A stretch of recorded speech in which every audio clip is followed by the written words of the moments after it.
देखिए, इससे पहले क्लास में हम सभी लोग इससे पहले क्लास में हम लोग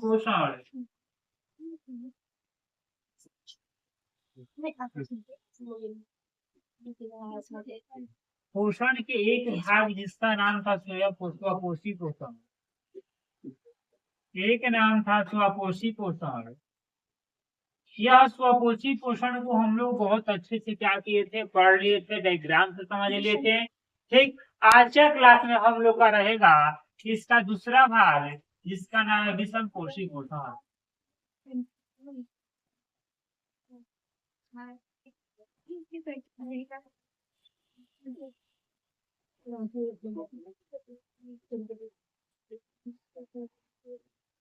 इसका नाम है विषम पोषी पोषण।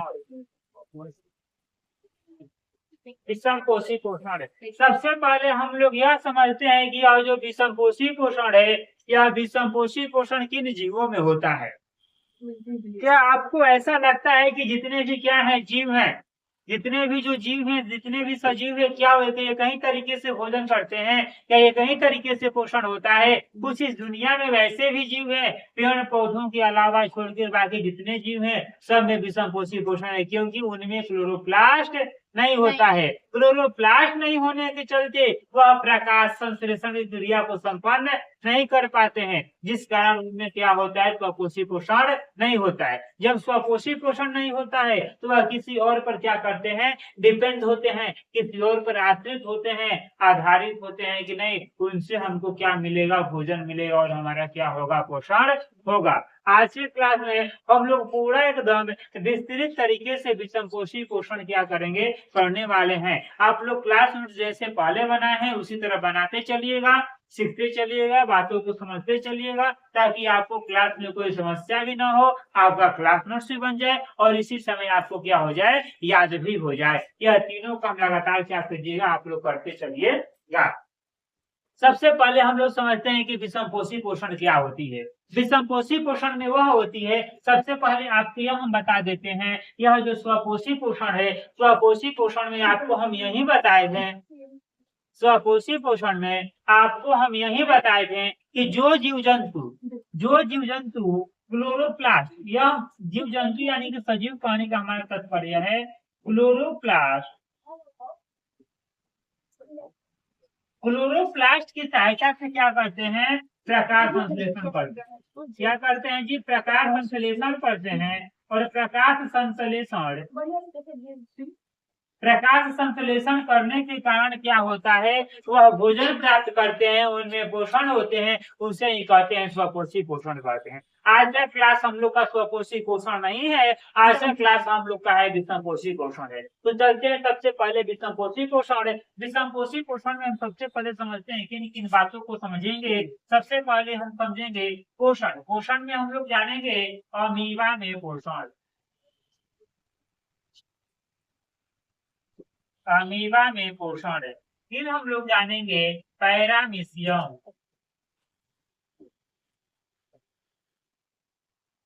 पैरामीशियम में पोषण है।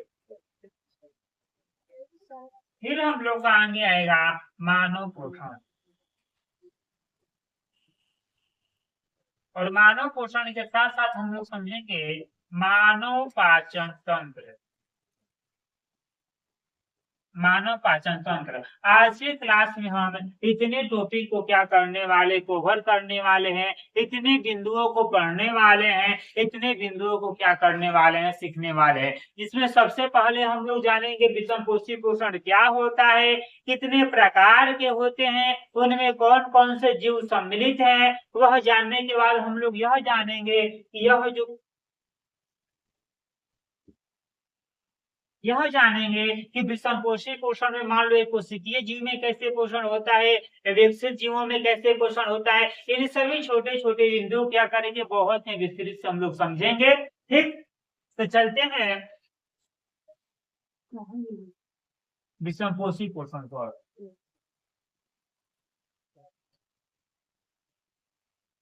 विषम पोषी पोषण, विषम पोषी पोषण। ठीक, विषम पोषी पोषण को अगर हम परिभाषित करें तो लिख सकते हैं विषमपोषी पोषण में लिख सकते हैं पोषण की वह विधि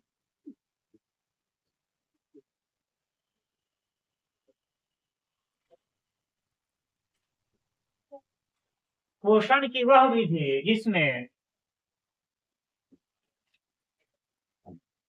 पोषण की वह विधि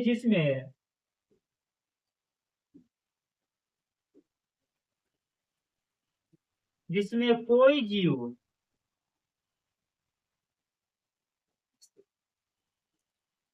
कोई जीव अपना भोजन न बना पाने के कारण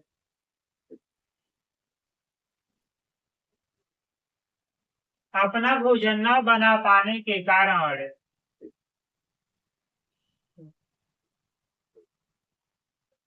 न बना पाने के कारण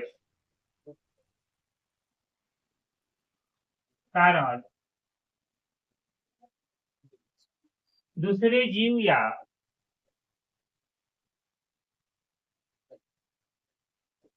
हरे पेड़ पौधों पर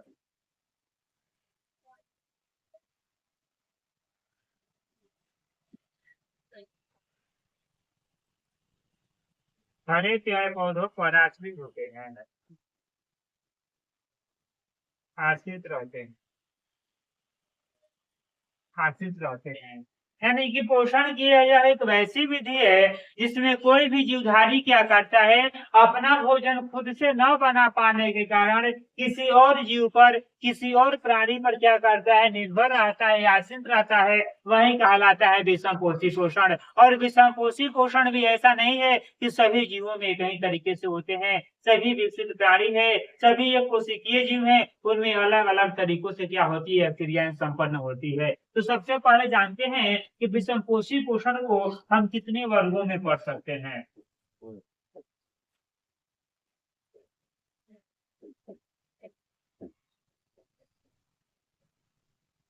विषमपोषी पोषण अगर हम देखते हैं विषमपोषी पोषण में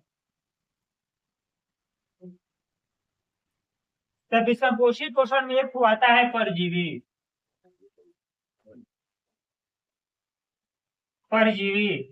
दो नंबर आता है मृतजीवी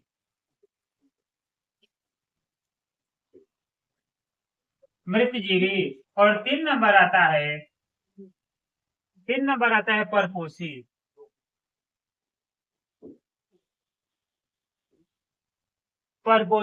यानी कि अगर हम विषमपोषी पोषण को डिफाइन करते हैं वहां पर विभिन्न तरीके से क्या करते हैं जीव होते हैं एक होते हैं परजीवी एक होते हैं मृतजीवी और एक होते हैं परपोषी होते हैं। तीनों में डिफरेंट क्या है तीनों में अंतर क्या है चलिए उन अंतर को उन डिफरेंट को हम लोग क्या करते हैं समझते हैं।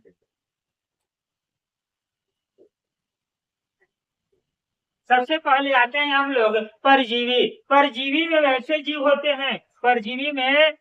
जीव होते हैं जो किसी के शरीर पर धारण कर लेते हैं और धारण करके अपना भोजन क्या करते हैं जी ग्रहण करते रहते हैं वही होते हैं परजीवी। अगर इनमें हम देखते हैं तो हमारा ए नंबर पर आता है सबसे पहले आता है जू जिसे लोग देहात में क्या कहते हैं भील जू हो जाएगा। उसके बाद आप ले लीजिएगा जू के बाद जू नहीं बोले जू के बाद आ जाएगा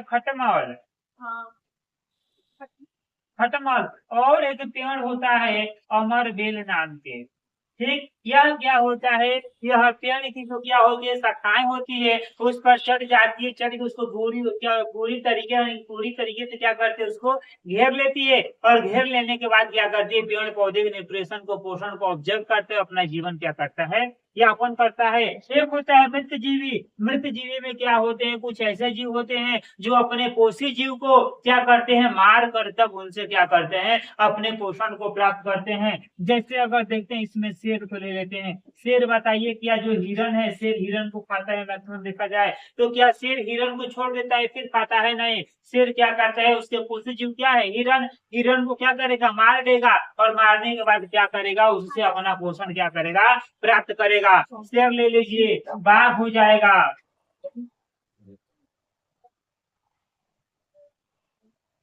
बाघ हो गया चीता हो गया, ये सब जो भी जीव हैं, ये सब जीव क्या करते हैं, अपने पोषी जीव को मार लेते हैं और मारने के बाद क्या करते हैं, उससे पोषण प्राप्त करते हैं। इसी समय आज जो भी क्या है, मांसाहारी क्या है, मनुष्य में अगर देखा जाए, जो क्या करते हैं, चिकन खा रहे हैं, फिश खा रहे हैं, ये सब जो है मुर्गा मछली जो भी है सब खा रहे हैं, वह क्या अपने पोषी जीव को छोड़ देते हैं, फिर भोजन करते हैं? नहीं, वह जैसे उनको मुर्गा खाने का मन करेगा, चिकन खाने का मन करेगा, उसको मार डालेंगे, मारने के बाद उसका जीवन वहीं से क्या हुआ, खत्म हो गया, फिर उससे क्या करेंगे, अपना पोषण प्राप्त करेंगे। लेकिन ठीक अगर देखिए परजीवी में ऐसा कुछ नहीं होता है। अब जो क्या बताए, अमरवेल नाम के अभी जू ले लेते हैं, जू लगभग बहुत सारी लड़कियों में मैक्सिमम पाई जाती है, उनकी बाल क्या होती है, लंबी लंबी होती है, कुछ लड़कों में भी होते हैं, ऐसा नहीं केवल उन्हीं में है, लड़कों में भी होते हैं, ठीक है ना।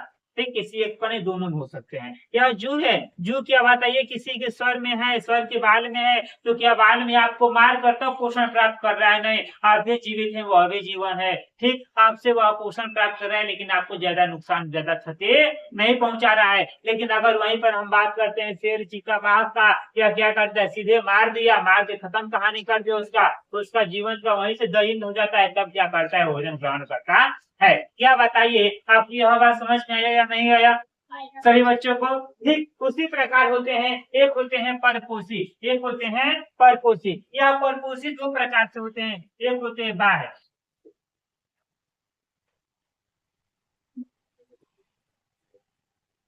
एक होते हैं अंतः। अब बाह्य में क्या होते हैं, बाह्य में कुछ ऐसे कोशिकाएं होती है जो जीव की क्या होते हैं, परजीवी, परजीवी यानी कि यह भी किसी और पर डिपेंड करते हैं, परपोषी किसी और पर, यह भी आश्रित है, यह भी किसी और पर आश्रित है, और यह भी किसी और पर आश्रित है। ठीक, अब यहाँ जो परपोषी लिखे हैं, परपोषी में एक होता है बाह्य और एक होता है अंतः। बाह्य में हम ले लेते हैं मच्छर को, क्या ले लिए, मच्छर ले लिए, खटमल ले लेते हैं, मच्छर हो गया, खटमल हो गया, ये और भी नाम देते हैं इसका,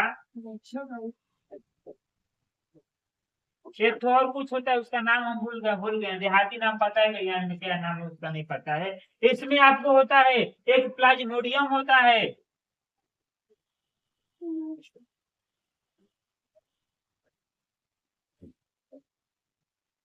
प्लाज्मोडियम होता है। यानी कि अब हमको यह बात बताइए, आपको हम केवल विषमपोषी पोषण में अंतर नहीं बता रहे हैं, विषमपोषी पोषण में आपको हम यह समझा रहे हैं कि इनमें किस किस प्रकार के जीव क्या है, सम्मिलित है। सबसे पहले वह जीव सम्मिलित होते हैं जो क्या करते हैं जी, परजीवी, यानी कि परजीवी कहने का मतलब यह है किसी और पर आश्रित होके उसके शरीर में क्या करते हैं, इंटर करके शरीर पर उपस्थित होके अपना पोषण क्या करते हैं, प्राप्त करते हैं। जैसे जू हो गया, खटमल, खटमल भी हो जाएगा, उसके बाद एक तो अमरवेल नाम के क्या है, पौधा है, वह हो जाएगी। ठीक उसी प्रकार मृतजीवी, मृत उसी प्रकार से क्या होती है, मृतजीवी, या जो मृतजीवी होती है, मृतजीवी भी ठीक उसी प्रकार से भोजन करती है। लेकिन इसमें यह बात है कि अपने जो भी पोषी हैं, पोषी को पूर्णतः क्या करता है, मार देता है, और मारने के बाद क्या करता है, पोषण प्राप्त करता है। ठीक इसी प्रकार आता है परपोषी, परपोषी एक होता है अंतः, एक होता है बाहर, इस शरीर के अंदर प्रवेश करके अपना पोषण प्राप्त करता है, और क्या करता है, बाहर से ही अपना पोषण क्या करता है, प्राप्त करता है। जैसे में मच्छर को ले लीजिए, मच्छर आता है, हमसे अपना पोषण प्राप्त किया और फिर उड़ के क्या किया, चला गया, उससे हमको थोड़ा सा नुकसान हुआ, उसका उसका पूरा क्या हो गया, पोषण हो गया, ठीक है ना। उसी प्रकार से क्या होता है, खटमल होता है। खटमल क्या होता है, जब आप खटिया पर सोने जाइए, खटमल में देखा जाता है खटिया में पाया जाता है, जो उसमें क्या होती है, काट लगी होती है, चौकी पर भी हो सकता है, कहीं पर भी हो सकता है खटमल, ठीक है ना। अब यह खटमल के जैसे आप सोइएगा ना, दूसरे लगेगा आपको काटना, जैसे आप हट जाएगा फिर आपको क्या होगा, काटना बंद कर देगा, फिर खटिया में या फिर जहाँ है वहां क्या हो जाएगा, वह चला जाएगा। क्या आपको यह बात समझ में आ रहा है? ठीक, उसी प्रकार से होते हैं प्लाज्मोडियम, प्लाज्मोडियम नाम के क्या कोई जीव है, यह जीव क्या करता है, जीव शरीर के अंदर क्या करता है, प्रवेश कर लेता है, और प्रवेश करने के बाद हमारी जो कोशिकाएं हैं, जीव की जो कोशिकाएं होती है, उन कोशिकाओं को खाना क्या कर लेता है, ये प्रारंभ कर देता है, जिससे हमारा जो क्या है, शरीर अंदर अंदर क्या होता है, खोखला होना लगता है। यह था आप लोग को विषमपोषी पोषण के प्रकार, विषमपोषी पोषण के प्रकार। इससे पहले हम लोग स्वपोषी पोषण, ठीक है ना, अब पढ़ लिए हम लोग विषमपोषी पोषण। अब चलते हैं आगे, हम लोग इसको यह बात बताइए, क्या यह दुनिया में जो भी जीव है, जो भी जीवधारी हैं, हम पेड़ पौधों के बारे में पहले पढ़ लिए तो उसका हम चर्चा अभी नहीं करेंगे। लेकिन जो भी जीवधारी हैं, जीवधारी में क्या एक कोशिकीय जीव भी है, बहुकोशिकीय जीव भी है, एक कोशिकीय जीव और विकसित जीव है। अगर हम बात करते हैं, अगर हम मानो है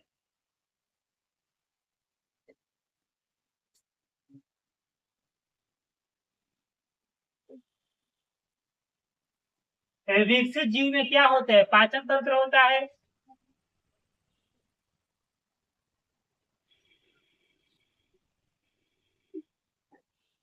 विकसित जीव में क्या होता है, पाचन तंत्र होता है, और पाचन तंत्र में हर किसी का अलग अलग कार्य है। जैसे हम विकसित प्राणी है, कुत्ता विकसित प्राणी है, ठीक, बिल्ली कुत्ती बोल रहे हैं, बिल्ली क्या है, विकसित प्राणी है कि नहीं है जी। अब इन सब जो भी जानवरों का नाम, जिसके बाद बहुत सारे जानवर है जिनका हम नाम नहीं लिए हैं, उन सब में देखिएगा पोषण करने में क्या होती है, अलग अलग विधियां संपन्न होती है। जैसे में अगर हम में हो रहा है तो हमारा मुंह की अलग काम है, जीभ का अलग काम है, इसका अलग काम है, लीवर का अलग काम है, ठीक है ना, अमाशय का अलग काम है, पकवाशय का अलग काम है, अग्नाशय का अलग काम है, इस सब का अलग अलग अपना कार्य है। लेकिन जो जीव क्या होते हैं, एक कोशिकीय होते हैं। जो जीव क्या होते हैं जी, एक कोशिकीय होते हैं। क्या आपको लगता है कि उनमें भी पोषण करने के लिए इतनी सब विधियां होती है? जो जीव क्या होते हैं, एक तो एक कोशिकीय जीव है। एक कोशिकीय जीवों में कितने सारे अंग नहीं होती है। एक कोशिकीय जीव तो एक ही कोशिका से क्या करते हैं, भोजन भी ग्रहण करते हैं। भोजन से जो क्या होता है, प्रोटीन है, उसे अवशोषण भी करते हैं, और शोषण करने के बाद उसे त्याग भी करते हैं, केवल एक ही कोशिका से। तो कहीं ना कहीं विकसित प्राणी में और एक कोशिकीय प्राणी में पोषण करने की विधियां अलग अलग है या नहीं है। तो अब चलते हैं हम लोग एक कोशिकीय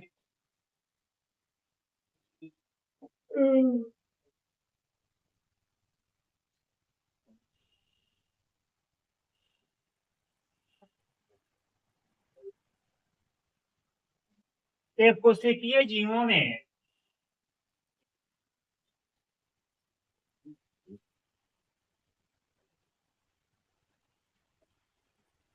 एक कोशिकीय जीवों में एक कोशिकीय जीवों में यानी कि एक कोशिकीय जीवों में पोषण कैसे होता है, उसे हम लोग क्या करने वाले हैं, अभी समझने वाले हैं। ठीक, देखते हैं पैरामीशियम का डायग्राम आ जाता है तो ठीक है।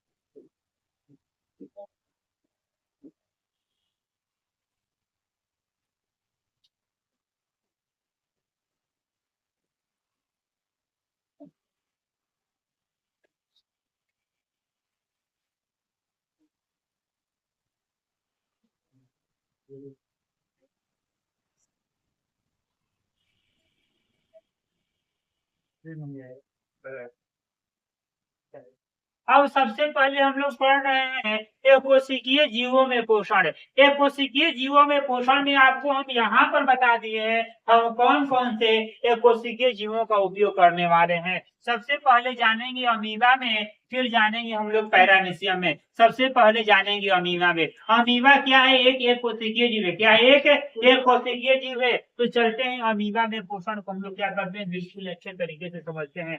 सबसे पहले समझिए कि अमीबा का आकार कुछ इसी प्रकार से होता है। अमीबा का तो किसी भी आकार का बन सकता है। हाँ, एक कुर्सी के लिए किसी भी आकार का बन सकता है। तो इस पर क्या होते हैं, ऐसे ऐसे क्या होते हैं, रेशे टाइप के निकले होते हैं।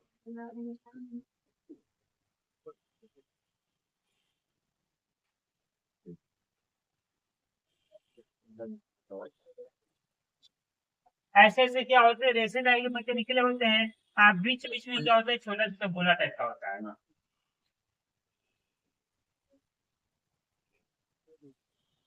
अमीबा, अमीबा में यह जो क्या होते हैं, अब देखिए इसका पोषण कैसे होता है। पोषण को सबसे पहले आप समझिएगा, फिर आपको हम समझा देते हैं। अमीबा में पोषण, अमीबा में पोषण कोशिकीय जीवों में आपको हम बता रहे हैं कि अमीबा में पोषण कैसे होता है।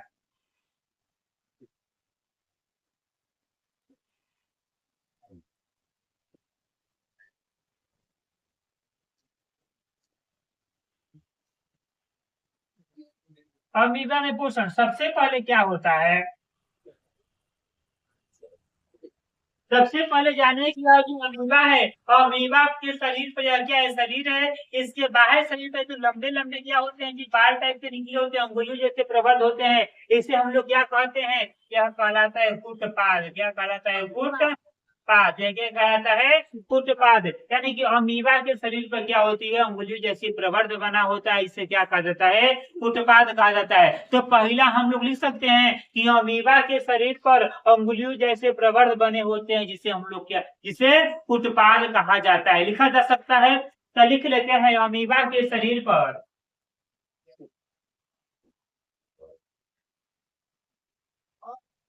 अमीबा के शरीर पर, अमीबा के शरीर पर अंगुलियों,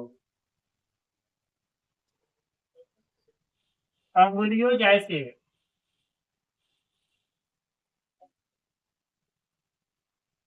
प्रवर्ध या आकार लिख लेते हैं, अंगुलियों जैसे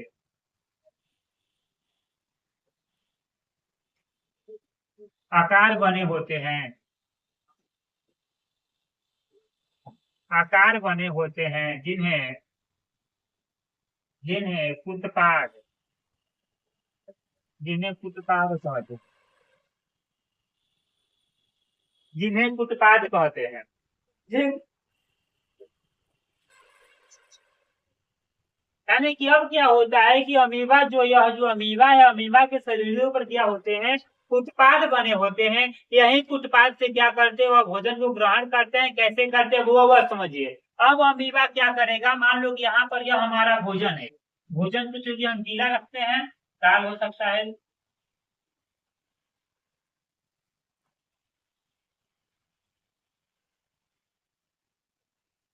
यह क्या है जी, भोजन है। अब भोजन जब यह है, तो अब अमीबा क्या करेगी, यहाँ से ऐसे आएगी, आने के बाद ठीक है, भोजन को ऐसे क्या करेगी, घेर लेगी। यह सब कुछ बात है, आपको पता है।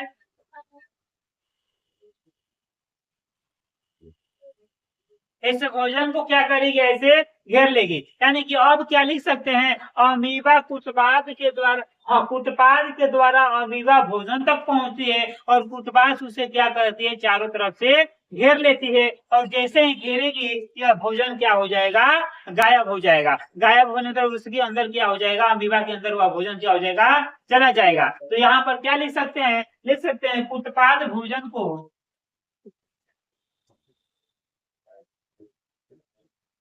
उत्पाद द्वारा,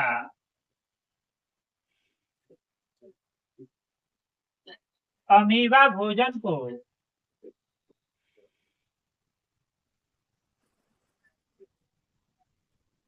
भोजन को घेर लेती है,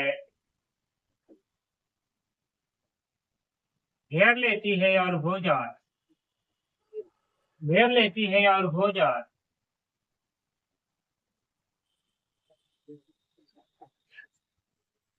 भोजन गायब हो जाता है। तो भोजन क्या हो जाता है जी, गायब हो जाता है। ठीक, और भोजन गायब हो जाता है।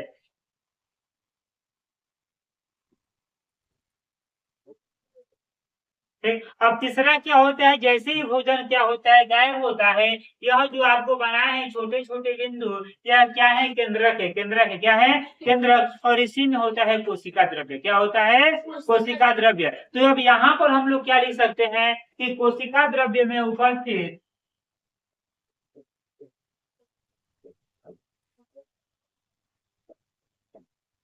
कोशिका द्रव्य में उपस्थित,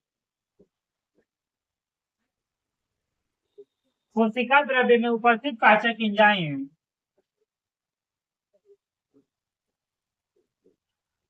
कोशिका द्रव्य में उपस्थित पाचक एंजाइम,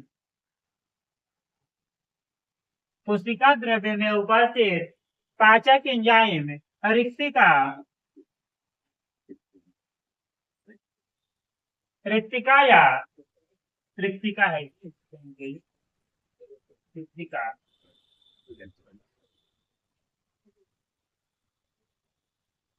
रिक्तिका या या खाद्य ध्वनि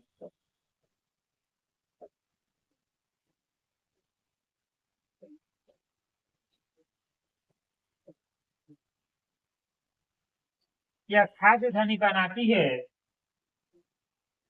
कैसे कोशिका द्रव्य में उपस्थित पाचक एंजाइम कोशिका या खाद्य ध्वनि में प्रवेश करती है।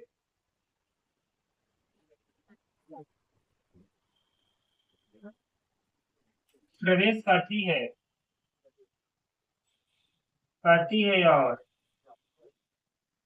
और भोजन को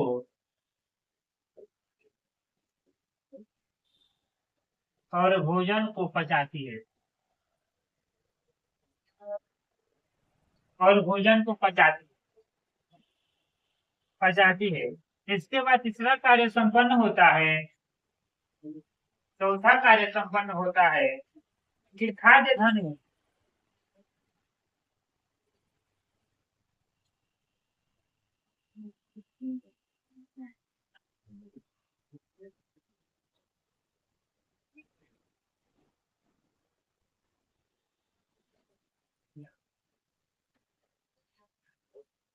और खाद्य ध्वनि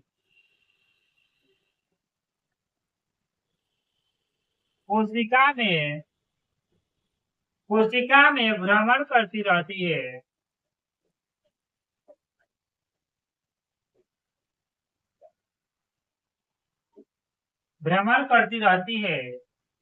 और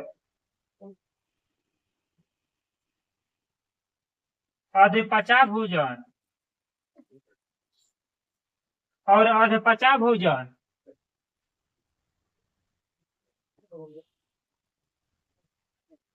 कोशिका में विस्तृत होती रहती है विस्तृत होती है। और पांचवा नंबर है अंतिम है,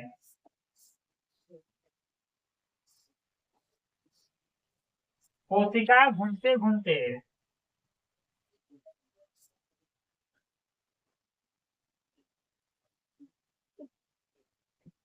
कोशिका ने रिक्तिका घूमते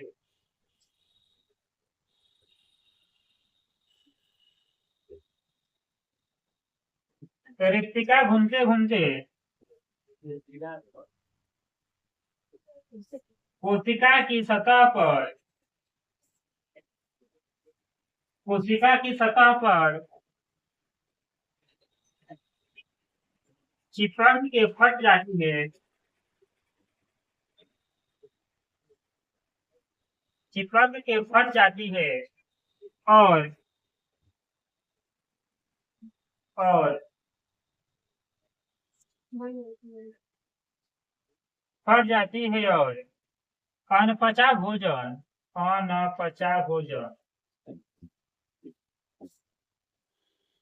और अनपचा भोजन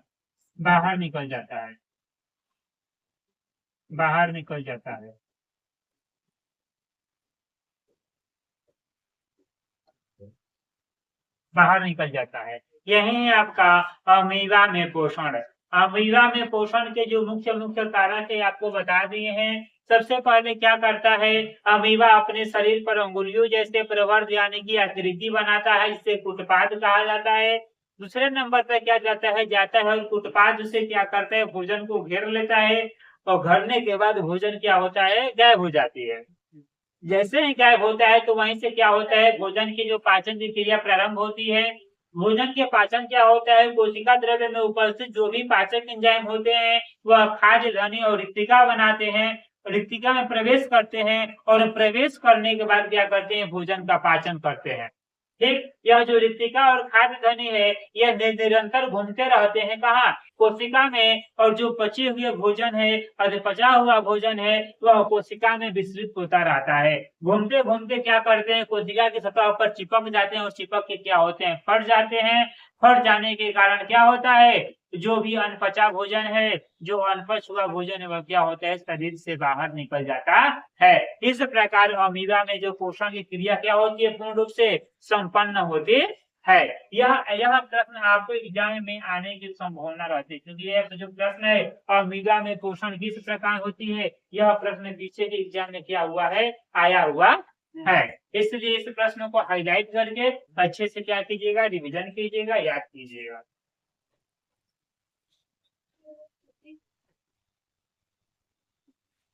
चलिए, अमीबा में हम लोग पोषण समझ लिए, क्या इसमें सबको समझ में आएगा कैसे पोषण होता है?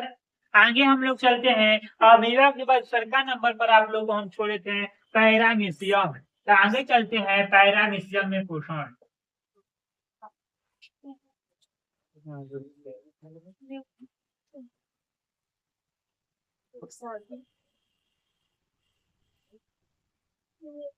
पैरामीशियम में पोषण है, यानी कि यह जो पैरामीशियम है, पैरामीशियम में पोषण क्या होता है, कैसे होता है? तो सभी को पता है, जिस प्रकार अमीबा एक कोशिकीय जीव है, उसी प्रकार पैरामीशियम भी एक कोशिकीय ही जीव है। जैसे पैरामीशियम में पोषण होता है, ठीक उसी से मिलता जुलता, जैसे अमीबा में पोषण होता है, ठीक उसी से मिलता जुलता पैरामीशियम में भी क्या होता है, पोषण होता है। तो अब हम लोग पढ़ रहे हैं पैरामीशियम में पोषण है। तो पैरामीशियम में पोषण में सबसे पहले क्या होता है कि पैरामीशियम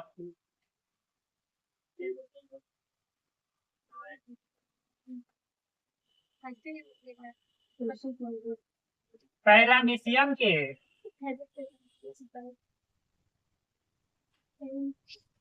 पैरामीशियम के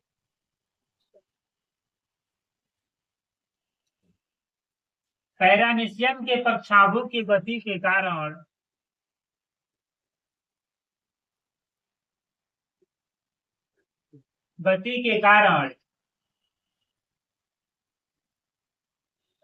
भोजन पैरामीशियम तक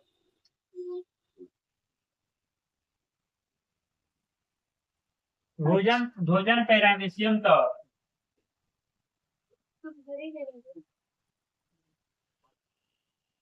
पहुंचता है।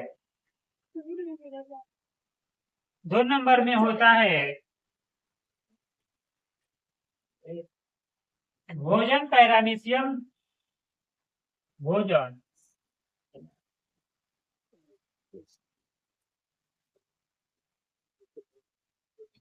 पैरामीशियम की सतह के गर्त में सतह के गर्त में चला जाता है, चला जाता है।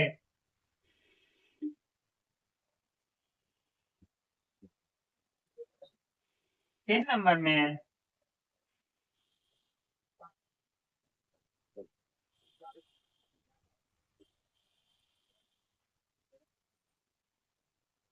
कोशिका द्रव्य में उपस्थित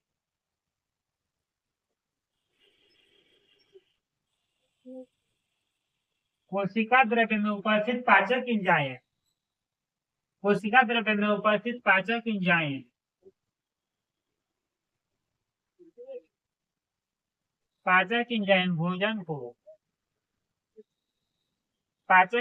भोजन को पचाते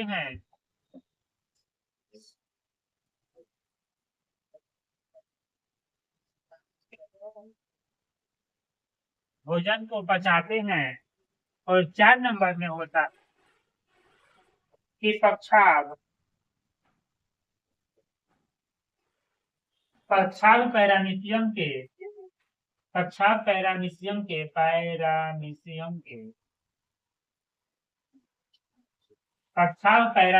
के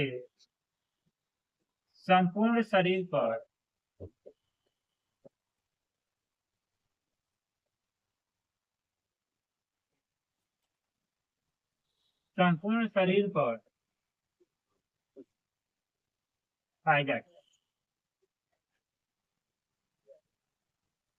शरीर पर पाए जाते हैं। ठीक, यानी यही इसी प्रकार क्या होता है, पैरामीशियम में जो पोषण की क्रिया है संपन्न होती है। जैसे अमीबा में होता है, ठीक उसी प्रकार से पैरामीशियम में होता है। और अमीबा में क्या होता है कि अमीबा की सतह पर क्या होती है, अंगुलियों जैसे प्रवर्ध बना होता है, जबकि पैरामीशियम की सतहों पर क्या होते हैं, पक्षाघ पाए जाते हैं। ठीक, और पक्षाघ के द्वारा ही, पक्षाघ की गति के द्वारा क्या करते हैं, भोजन उनके समीप आता है। और पैरामीशियम सही में गर्त यानी कि छोटे छोटे गड्ढे टाइप के बने होते हैं, इसमें भोजन क्या होता है, समाहित हो जाता है। समाहित होने के बाद कोशिका द्रव्य में उपस्थित जो भी पाचक एंजाइम होते हैं, वह पाचक एंजाइम भोजन को क्या करते हैं, पचा देते है। और पचाने के बाद यही बता रहा है कि जो पैरामीशियम होती है, पैरामीशियम की सतह पर, पैरामीशियम के शरीर के पूरे सतह पर क्या होता है, यह जो पक्षाघ क्या होती है, पाए जाते हैं। यह पक्षाघ लगभग अंगुलियों जैसे ही आकार क्या होती है, छोटे छोटे रेशे जैसे निकला हुआ होता है। ठीक, यह था आपका पैरामीशियम में क्या था, पोषण था। ठीक है ना। पैरामीशियम जो कि एक कोशिकीय जीव है, इसी व किसी भी आकार में बना सकते हैं, उसमें कोई इशू नहीं है।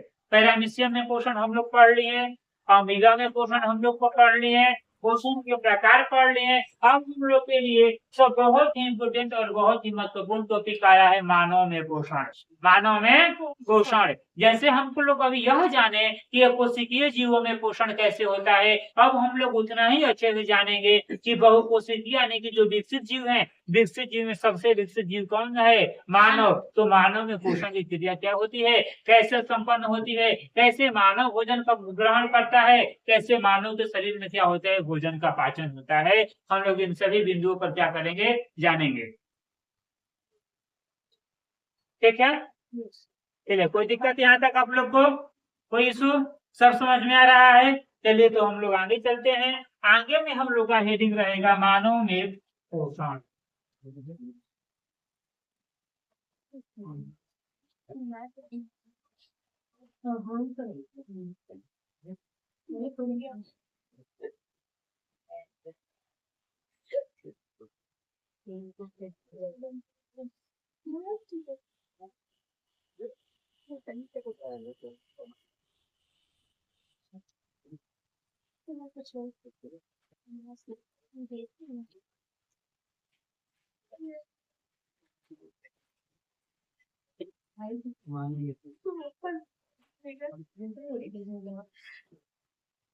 मानव में पोषण, अब समझिएगा मानव में पोषण। मानव में पोषण हम पढ़ा रहे हैं, लेकिन उससे पहले आपको हम कुछ समझाते हैं, समझ लीजिएगा।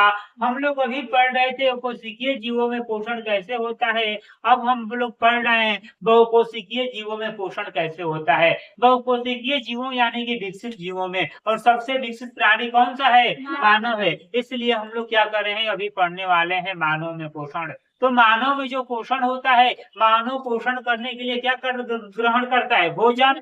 जब भोजन ग्रहण करता है, वह भोजन क्या होते हैं, विभिन्न चरणों द्वारा क्या होता है, उसका पाचन होता है। पाचन होने के बाद हमें क्या होता है, हमारे शरीर में पोषण होता है। तो सबसे पहले हमको यह जानना पड़ेगा कि जो मानव है, मानव की पाचन तंत्र क्या है, मानव की पाचन विधि क्या है, मानव में पाचन कैसे होता है, कौन सा पदार्थ, जैसे वसा का कहाँ पाचन होता है, प्रोटीन का कहाँ पाचन होता है, ग्लूकोज कहाँ बनता है, कार्बोहाइड्रेट कहाँ बनता है, उसे मल्टोज में कब तोड़ेगा। यह सब जो भी छोटी छोटी बातें हैं, इन सभी बातों को हम क्या करेंगे, बहुत ही आसानी से और सरल भाषा में समझेंगे। ठीक, तो सबसे पहले हम लोग का जो है हेडिंग रहेगा मानव पाचन तंत्र।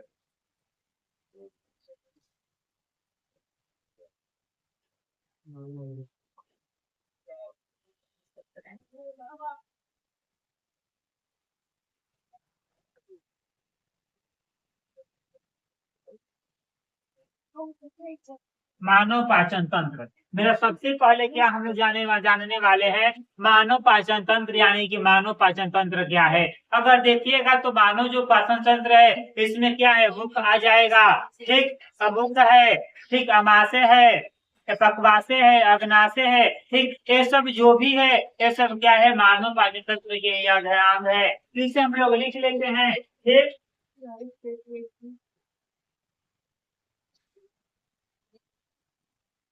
संपूर्ण आहार, संपूर्ण आहार नली तथा तथा संपूर्ण आहार नली तथा पाचक, पाचक ग्रंथियों के, पाचक ग्रंथियों के सम्मिलित रूप को, पाचक ग्रंथियों के सम्मिलित रूप को पाचक ग्रंथियों के सम्मिलित रूप को मानव पाचन तंत्र या फिर केवल पाचन तंत्र कहते हैं। पाचन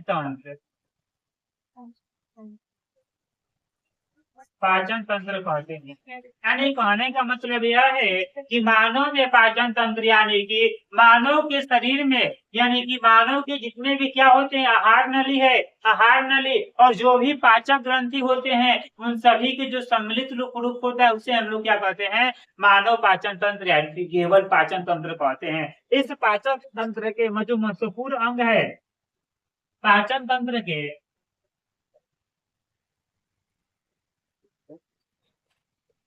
पाचन तंत्र के प्रमुख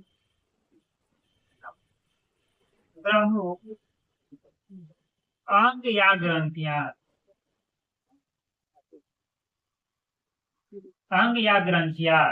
तो सबसे पहले आपको एक नंबर पर मिल जाएगा जो मनुष्य का पाचन होता है। पाचन तंत्र की अंग या प्रमुख ग्रंथियों में सबसे पहला नंबर आता है मुख यानी कि मुख। 2 नंबर पर आता है अमाशय।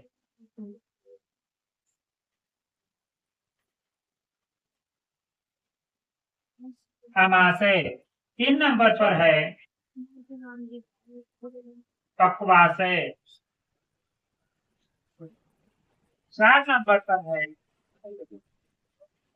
छोटी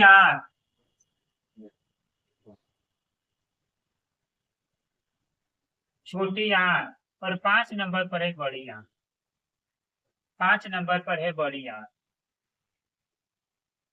यह जो 5 क्या है, 5 खंडों में भी विभाजित किया गया है। इन्हीं 5 खंडों में हम लोग क्या करेंगे, मानव पाचन तंत्र को क्या करेंगे समझेंगे। अगर फिर इसमें अगर हम लोग यह देखते हैं तो यह जो अमाशय है, इस अमाशय में हमको 2 चीज पढ़ना है। किसी अमाशय में 2 आते हैं, 2 नहीं केवल एक आता है, वह है जठर ग्रंथि। यह पक्वाशय में हमको मिलता है पित्ताशय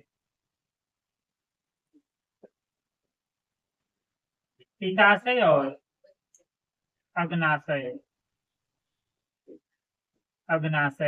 पित्ताशय और अग्नाशय यानी कि यह जो क्या है, जठर ग्रंथियां हैं, यह क्या है, अंग है। इन अंगों के से क्या होते हैं, हमारे शरीर में पाचन की क्रिया संपन्न होती है। इन्हीं क्रियाओं द्वारा इन्हीं अंगों से होते हुए हमारे शरीर में जो भी भोजन का पाचन होता है संपन्न होता है। ठीक, सबसे पहले कहाँ आते हैं, मुख होता है। मुख के बाद अमाशय है। अमाशय के बाद पक्वाशय है। पक्वाशय के बाद छोटी आंत और छोटी आंत के बाद बड़ी आंत सम्मिलित है। ठीक, और अमाशय में एक होता है जठर ग्रंथि और पक्वाशय में होता है पित्ताशय और अग्नाशय और छोटी आंत और बड़ी आंत है। ठीक,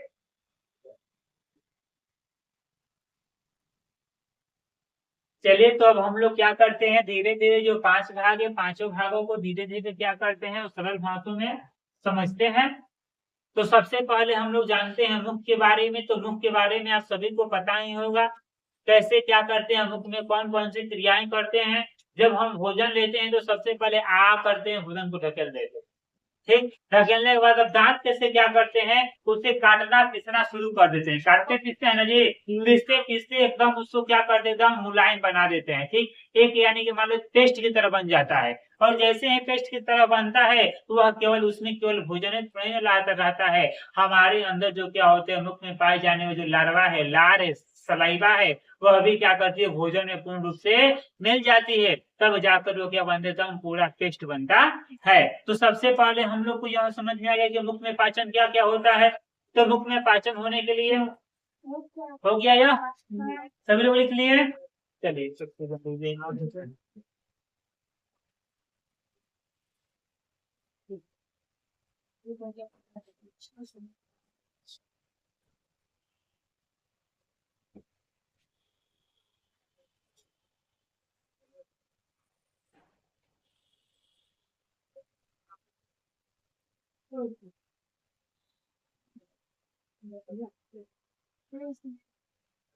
प्रश्न दिख रहा है, समझाने नहीं दिख रहा है। ऐसे फिगर समझ में आ रहा है ना, लिखा हुआ छोड़ दो, लिखा हुआ मत समझ में आए।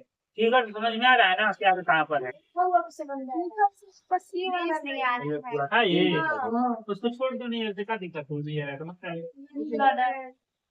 और सबसे पहले डायग्राम को हम लोग क्या करते हैं, देखते हैं और देखने के बाद हर एक अंक को समझते हैं। अगर यहाँ पर थोड़ा सा आप लोग ध्यान देते हैं, ध्यान से देखते हैं, तो यह वाला जो भाग है, यह वाला भाग को क्या कहा गया है?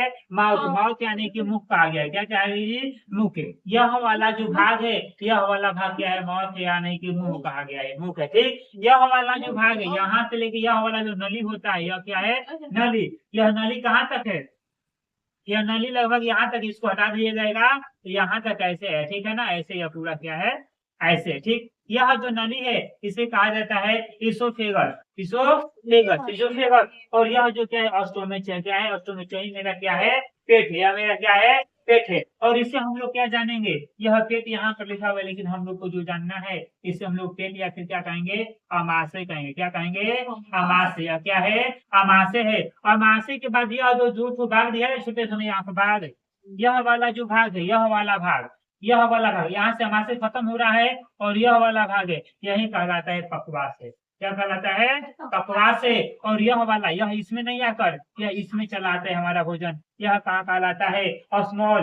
यह क्या कहलाता है? हमारा छोटी आंत। क्या कहलाता है? छोटी आंत। यह क्या होता है? हमारा छोटी आंत होता है। ठीक, इसी प्रकार से छोटी आंत है। अब यह वाला समझिए, यह वाला क्या है? यह है बड़ी आंत। क्या है? बड़ी आंत। इसे छोटी आंत के साथ साथ क्षुद्रांत भी कहते हैं। क्या कहते हैं? क्षुद्रांत। क्षुद्रांत से क्या कहते हैं? क्षुद्रांत भी कहते हैं। ठीक है ना? और यह जो क्या बताए हैं, यह आपको क्या बताते हैं? पक्वासे। इस पक्वासे को हम ग्रहणी क्या कहते हैं? ग्रहणी अंग भी कहते हैं। और इस पक्वासे में हमको क्या क्या मिल जाएगा? इस पक्वासे के बारे में जब हम लोग पढ़ेंगे तो इसमें हमको मिलेगा जठर अग्नि, जठर रस मिलेगा, जठर ग्रंथियां मिलेगी, और क्या मिलेगा? पित्ताशय मिलेगा। जठर ग्रंथियां, इसमें अग्नाशय मिलेगा और पित्ताशय मिलेगा, और जठर ग्रंथियां क्या होती है? इसमें उपस्थित होती है। बाकी क्या करेंगे? इसके बारे में जानेंगे, फिर हम लोग क्या करेंगे? इसके बारे में जानेंगे। और शुरुआत करके लिखा वो कहाँ है? यहाँ पर वो नहीं पता। वो जो ये डाल सकते हैं, ये लीवर वाला है, जब हम लोग उत्सर्जन, यही वाला भाग ना, तो ये इसी का भाग है। जब हम लोग उत्सर्जन पढ़ेंगे ना, उत्सर्जन, तो उसमें इसको क्या करेंगे? डिफाइन कर लेंगे, अभी उसका काम नहीं है। ठीक है ना? इतने भाग की आपको यह सभी बातें समझ में आ गई। चलिए अब चलते हैं, सबसे पहले जानते हैं मुख में पाचन। तो मुख में पाचन क्या क्या होता है आप लोग को पता होगा।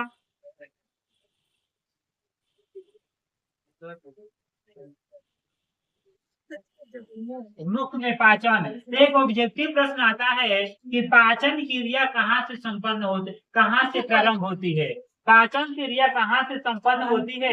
आंसर क्या हो जाएगा? मुख गुहा से, या फिर क्या होता है? मुख से। मुख गुहा या फिर मुख से। अब मुख में सबसे पहले पाचन में क्या क्या होता है? पहला पहला क्रिया क्या हो सकता है कि भोजन,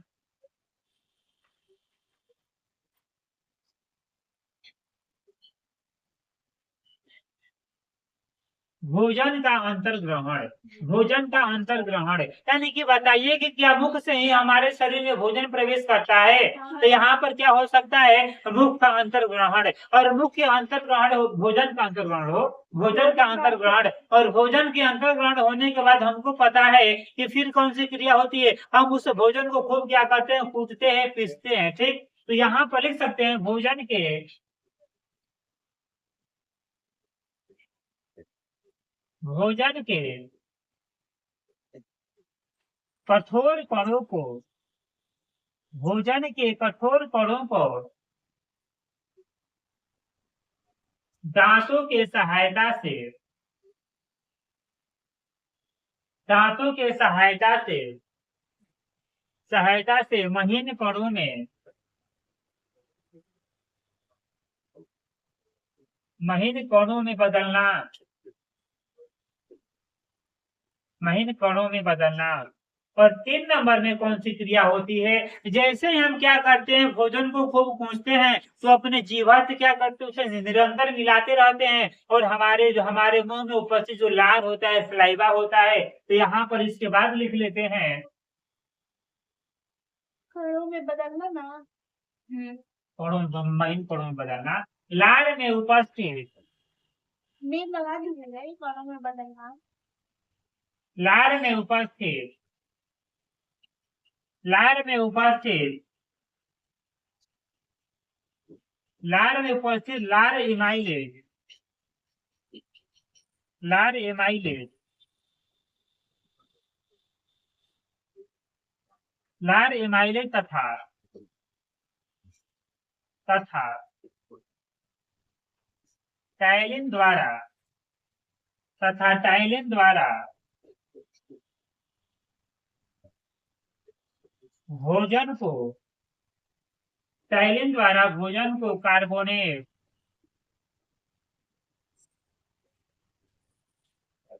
कार्बोनेट में बदलना, कार्बोनेट में बदलना या तुलना करते हैं।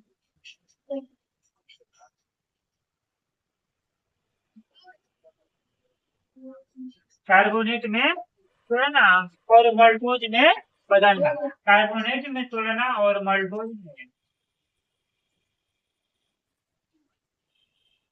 और मल्टोज में बदलना,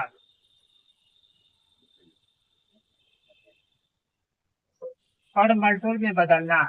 और यहीं से क्या होते हैं, हमारा जो मुख्य है, मुख में पाचन क्या होता है, समाप्त होता है। तो मुख में कौन कौन से पाचन होते हैं? सबसे पहले क्या होता है, मुख में भोजन का अंतर्ग्रहण होता है। उसके बाद जो भोजन के कण होते हैं, कठोर कण होते हैं, उसे हम लोग अपने दांतों की सहायता से कुछ को एकदम महीन महीन बना देते हैं, और उसी समय हमारे दांतों में, सॉरी, मुख में उपस्थित जो लार्वा होती है, लार्वा में उपस्थित कौन कौन से होते हैं? एमाइलेज, लार एमाइलेज और टाइलिन नामक क्या होती है, जो रस रस क्या होती है, स्राव होती है।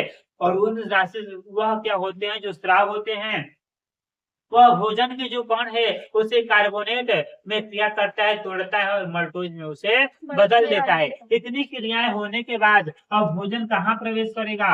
अब भोजन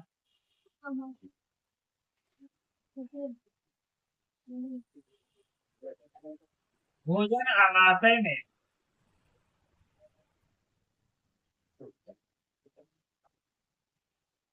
भोजन आमाशय में प्रवेश करता है।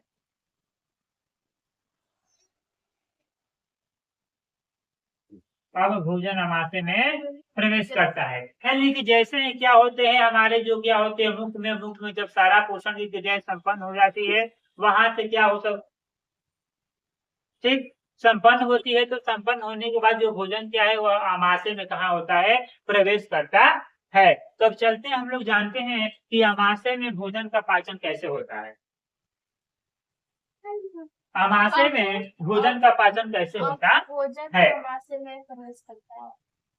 क्या अब भोजन आमाशय में क्या होता है, प्रवेश करते हैं। इसे आप लोग मत लिखिए ना, कोई दिक्कत नहीं है। भोजन आमाशय में प्रवेश करता है, यानी कितनी क्रियाएं होने के बाद अब भोजन जो है क्या करेगा, आमाशय में प्रवेश करेगा। तो यहाँ से पढ़ते हैं आमाशय में भोजन का पाचन। यहाँ से हमारा अगला टॉपिक आता है, अगला जो पाचन की क्रिया होती है 2 नंबर पर, वह होती है आमाशय में,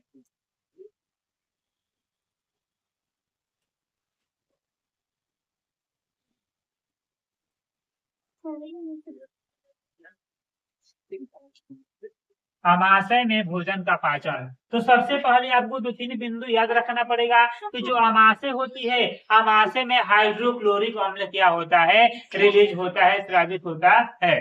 ठीक, आमाशय में क्या होता है, हाइड्रोक्लोरिक अम्ल क्या होता है, रिलीज होता है, यानी कि स्रावित होता है। तो सबसे पहले हम लोग लिख सकते हैं आमाशय की,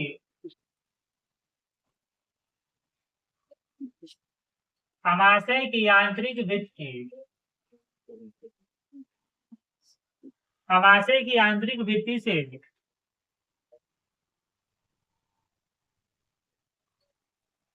आमाशय की आंतरिक भित्ति से HCl यानी कि हाइड्रोक्लोरिक अम्ल, HCl यानी कि हाइड्रोक्लोरिक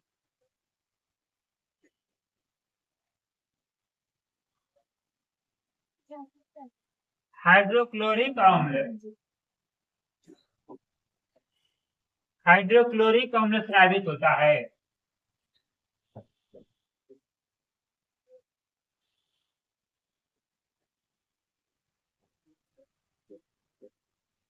स्रावित होता है जिस कारण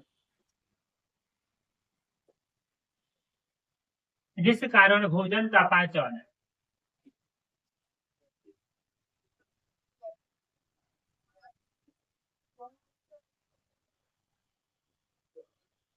जिस कारण भोजन का पाचन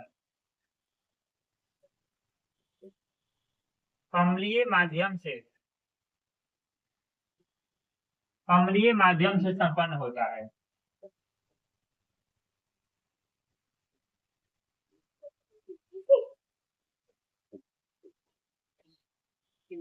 अम्लीय माध्यम से संपन्न होता है।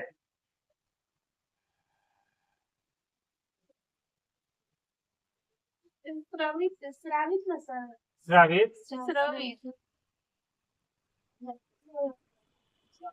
अब क्या होता है, जो अमाशय होता है, अमाशय की जो आंतरिक भित्ति है, आंतरिक भित्ति से क्या होता है, हाइड्रोक्लोरिक अम्ल निकलता है। और यही हाइड्रोक्लोरिक अम्ल जो निकलता है, ठीक, इसी यही कारण है कि जो हमारा अमाशय है, अमाशय में भोजन का पाचन किस माध्यम से होता है, अम्लीय माध्यम से ही होता है। ठीक, इसमें क्या होता है, क्षारीय नहीं, किस माध्यम से होता है, अम्लीय माध्यम से होता है।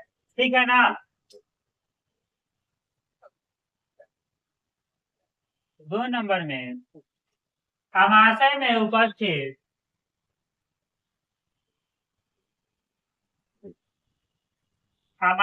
उपस्थित जठर ग्रंथि, अमाशय में उपस्थित जठर ग्रंथि द्वारा दो रस द्रव्य कर लेते हैं, जो दो द्रव स्रावित होते हैं,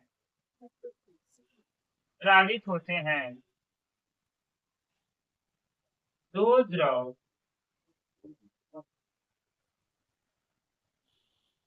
स्रावित होते हैं,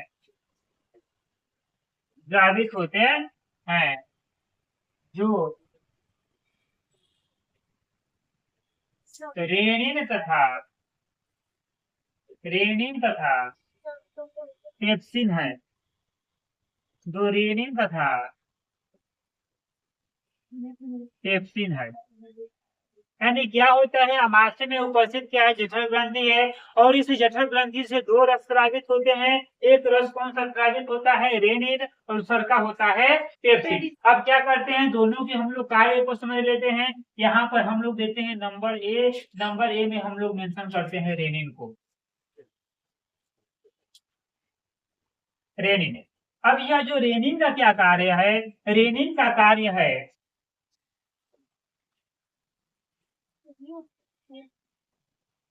रेनिन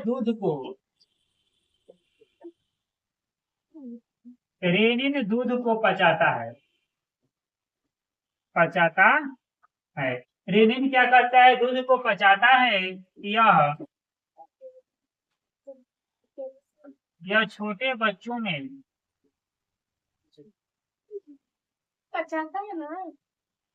पचाता है।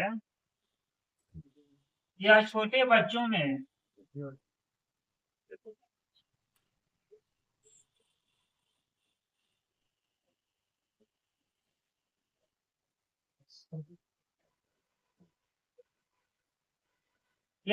बच्चों में पाए जाते हैं। यानी कि यह जो रेनिन है, रेनिन क्या होते हैं, छोटे बच्चों में पाए जाते हैं, जो दूध क्या करता है, पचाने का कार्य करता है। और जो दूसरा बच्चा पेप्सिन,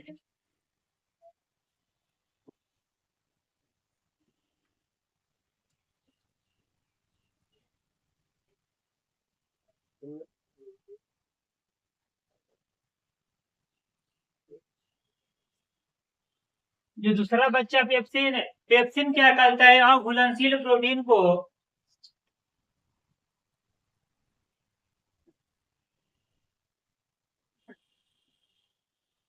अघुलनशील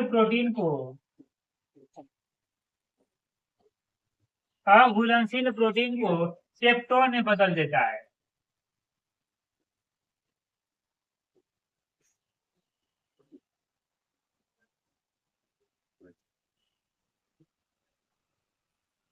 यह क्या करता है, जो भी अघुलनशील प्रोटीन रहेगा उसे पेप्टोन में बदल देता है। कौन?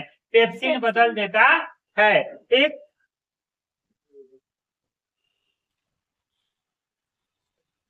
यहीं से क्या होते हैं, जो अमाशय है, अमाशय में भोजन का पाचन क्या होता है, संपन्न होता है। अमाशय के बाद भोजन अब पहुंचता है पक्वाशय में, जो कि पक्वाशय को हम ग्रहणी अंग भी कहते हैं। और यह पक्वाशय छोटा अंग, छोटा अंग नहीं, छोटा आंत का क्या होता है, ऊपरी हिस्सा होता है। तो अब चलते हैं हम लोग पक्वाशय में, और पक्वाशय में देखते हैं भोजन का पाचन कितने अच्छे से पकता है और मिलता है। ठीक, ओके सर, आगे बढ़िए। चलिए, अब जैसे हम लोग क्या किए, आप पढ़ रहे हैं अमाशय में, तो अमाशय में आपको केवल 2-3 बातें याद रखना है, फिर आपको याद हो जाएगा। याद करा देते हैं, याद कर लीजिएगा। सबसे पहले हम लोग को जानना है कि जो अमाशय होता है, अमाशय होता क्या है। तो ठीक, यह जो अमाशय है, अमाशय की जो क्या होते हैं, जो आंतरिक भित्ति होती है, अमाशय में जो आंतरिक भित्ति यानी कि अमाशय जो अंदर की भाग होती है, उसमें क्या होता है, हाइड्रोक्लोरिक अम्ल बनता है। क्या बनता है? हाइड्रोक्लोरिक अम्ल बनता है। उसमें क्या होती है, ग्रंथि होती है जिसका नाम है जठर ग्रंथि। क्या होती है? जठर, जठर ग्रंथि होती है। क्या होती है? जठर ग्रंथि होती है। इस जठर ग्रंथि द्वारा उसमें 2 हार्मोन क्या होते हैं, 2 हार्मोन नहीं, 2 रस, 2 द्रव क्या होते हैं, स्रावित होते हैं। पहला का नाम है पेप्सिन, दूसरा का नाम है रेनिन। ये हम आगे पीछे बोलेंगे, आप सही कर लीजिए। सही लिखे हैं? नहीं, पहले क्या है रेनिन, फिर क्या है पेप्सिन। या आगे पीछे हो सकता है, उससे कोई दिक्कत नहीं है। अब रेनिन क्या करता है, रेनिन दूध को पचाने का कार्य करता है। यह सबसे अधिक नवजात शिशु में उपस्थित है। किसमें? नवजात शिशु। लेकिन जो भी क्या होता है, नवजात में जो भी छोटे क्या होते हैं, बच्चे होते हैं, वह दूध पर ही पूरा क्या होते हैं, आश्रित होते हैं। इसलिए क्या होते हैं, नवजात शिशु में क्या है, अधिकतम मात्रा में उपस्थित होती है। उसी प्रकार से फिर आपको बता रहे हैं, यह जो क्या है, रेनिन हो गया। रेनिन के बाद दूसरा का आता है पेप्सिन। क्या जो पेप्सिन है, यह अघुलनशील प्रोटीन, प्रोटीन यानी कि जो भोजन किए, भोजन के जो प्रोटीन क्या किए, नहीं घुल पाया, उसे क्या करता है, पेप्टोन। किसमें? पेप्टोन में क्या होते हैं, पूरी तरीके से बदल देता है। फिर आगे चलते हैं, जो हमारा अमाशय है, अमाशय में क्या होती है, इतनी ही क्रियाएं संपन्न होती है। फिर इसके बाद क्या होते हैं, हम लोग पहुंच जाते हैं पक्वाशय में। हमारा भोजन कहाँ पहुंचता है? पक्वाशय में, जिसे हम लोग ग्रहणी अंग भी कहते हैं। कोई पानी लाना,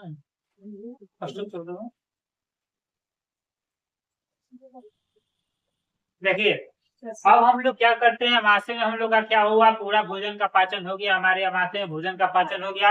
अब चलते हैं हम लोग अमाशय के बाद जाते हैं किस भाग में आते हैं, अमाशय के बाद अगला भाग जो यहाँ पर आपको बताया, देख लीजिए। सबसे पहले हम लोग यहाँ से क्या पढ़ रहे हैं, यही नहीं है वो, यहाँ से हम लोग मुख पढ़ रहे हैं। मुख में हो गया पाचन, अमाशय में पाचन हो गया। अब हम लोग पढ़ने वाले हैं पक्वाशय में पाचन। पक्वाशय में भोजन का पाचन कैसे होता है, हेडिंग रहेगा पक्वाशय में 3 नंबर, पक्वाशय में भोजन का पाचन।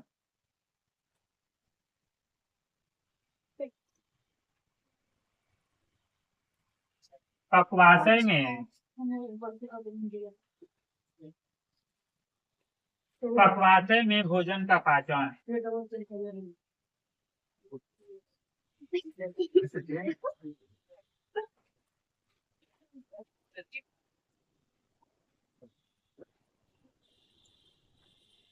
पक्वाशय में भोजन का पाचन। यह जो पक्वाशय है, इस पक्वाशय में भोजन का पाचन कैसे होता है, उन सभी भागों को हम क्या करते हैं, समझते हैं। तो सबसे बात समझिए कि जैसे हम क्या करते हैं, भोजन ग्रहण किए, भोजन ग्रहण करने के बाद सबसे पहले कहाँ गया, अमाशय में। मुख में, मुख से अमाशय, अमाशय से कहाँ जाएगा, पक्वाशय। पक्वाशय में भोजन कब से आ रहा है, अमाशय के बाद से आ रहा है। तो यहाँ पर हम इसे लिखेंगे नहीं कि अमाशय के बाद भोजन क्या होता है, पक्वाशय में जाता है। आप लोग चाहे क्या कर सकते हैं, लिख भी सकते हैं। एक जो पक्वाशय होता है, पक्वाशय भी क्या होते हैं, शुद्रांत का ही अगला भाग होता है। तो लिख लेते हैं, जो पक्वाशय है,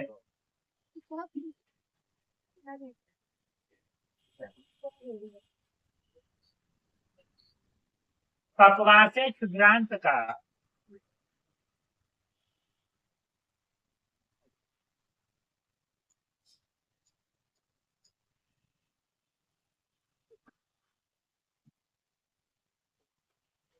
पक्वा से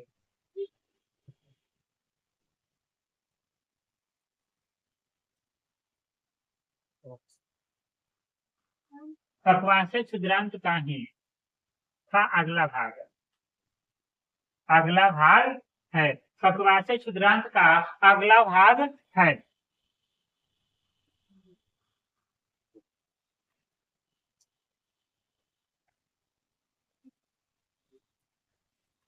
पक्वासे में दो ग्रंथियां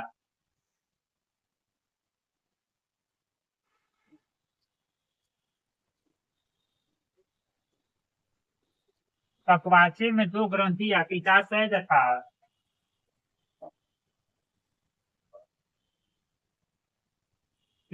तथा अब पक्वासे में दो ग्रंथियां पित्ताशय तथा अग्नाशय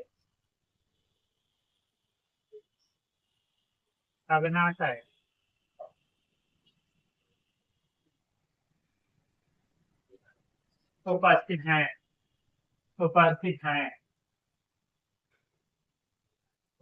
हैं एक नंबर में हम लोग दे सकते हैं। पक्वासे में जितनी ग्रंथि आएंगी दो ग्रंथि, एक ग्रंथिया का नाम है पित्ताशय, दूसरे का नाम है अग्नाशय। तो सबसे पहले हम लोग क्या करते हैं, पित्ताशय के बारे में अच्छे से क्या करते हैं, समझ लेते हैं और लिख लेते हैं। पित्ताशय क्या, जो पित्ताशय होता है, पित्ताशय में पित्त नामक, क्या नामक, कौन सा नामक, पित्त नामक क्या होता है, एक पित्त नामक क्या है, ग्रंथि है। पित्त नामक ग्रंथि जो क्या है, पित्ताशय से पित्त नामक रस क्या करते हैं, स्रावित करती है, जो क्या होता है जी, क्षारीय होता है। तो लिख सकते हैं पित्ताशय से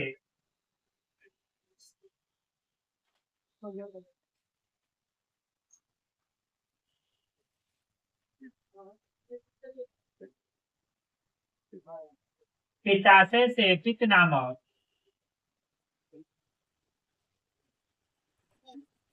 पित्ताशय से पित्त नामक क्षारीय रस स्रावित होता है।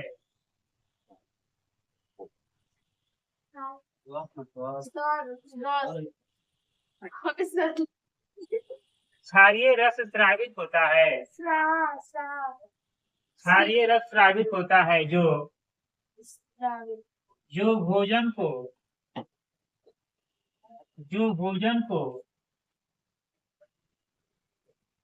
क्षारीय माध्यम से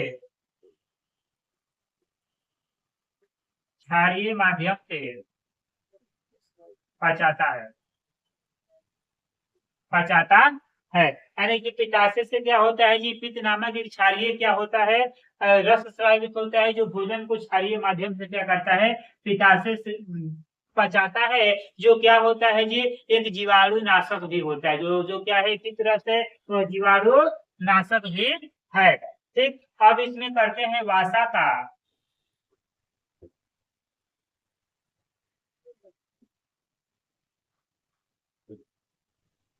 का पयासीकरण। वासा का पयासीकरण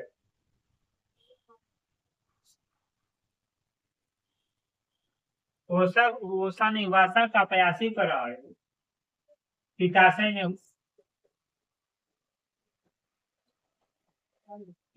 में होता है।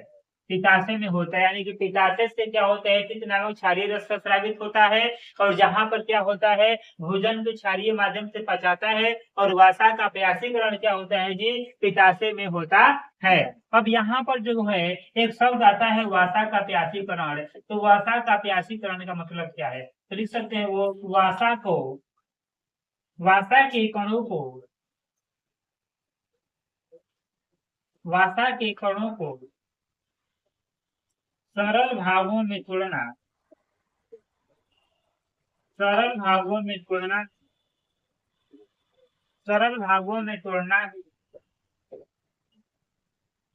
वासा का पयासीकरण प्यासीकरण कहलाता है। वसा का प्यासीकरण कहलाता है, यानी कि वसा के कणों को सरल कणों में तोड़ देना ही वसा का क्या कहलाता है, कि प्यासीकरण कहलाता है। वसा का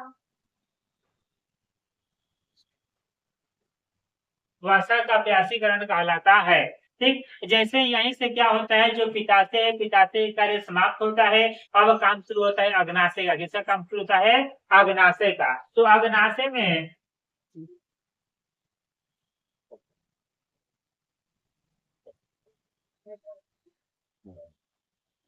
वसा वसा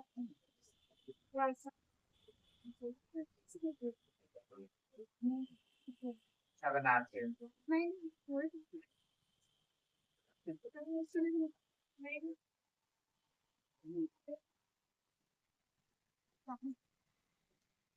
अग्नाशय से स्रावित स्रावित अग्नाशयिक रस में अग्नाशयिक रस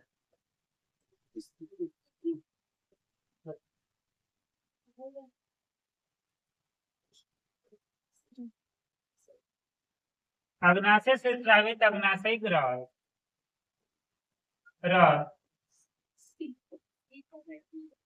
भोजन से मिलता है।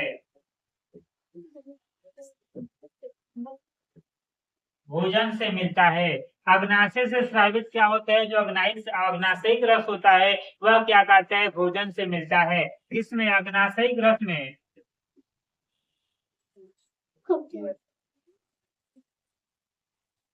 अग्नाशयिक रस में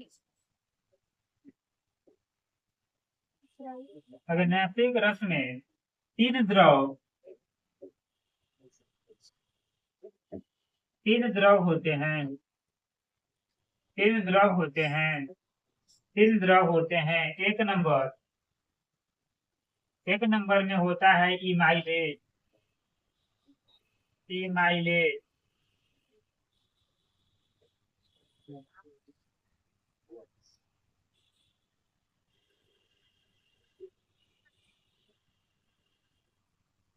इमाइलेज। दो नंबर होता है मल्टोज। मल्टोज ट्रिप्सिन होता है। ट्रिप्सिन। तीन नंबर पे होता है लाइटेज।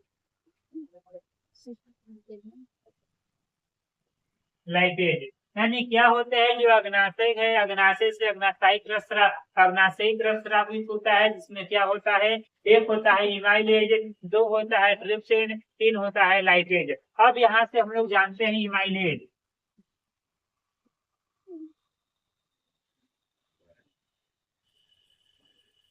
इमाइलेज क्या करता है, जो बचे हुए शर्करा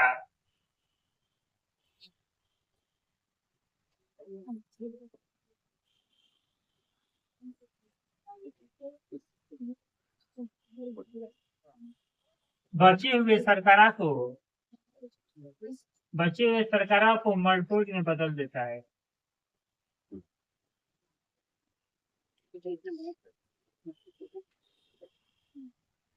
यह जो बचे हुए शर्करा को मल्टोज में बदल देता है, यह पेप्टिन को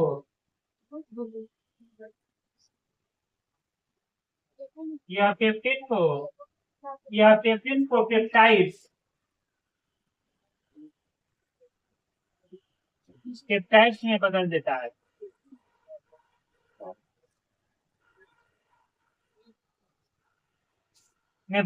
है। और तीन नंबर पर लाइपेज है। यह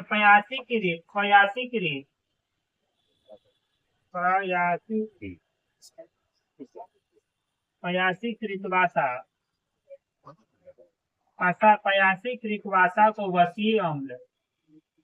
वसा को वसीय अम्ल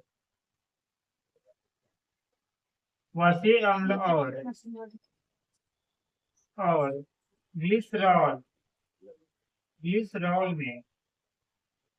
ग्लिसरॉल में बदल देता है।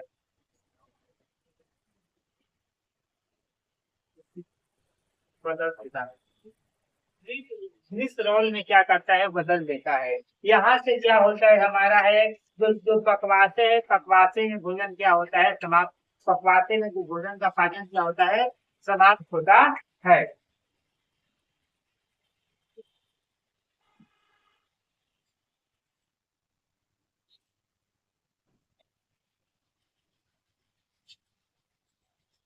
No, they're gonna be super. बस।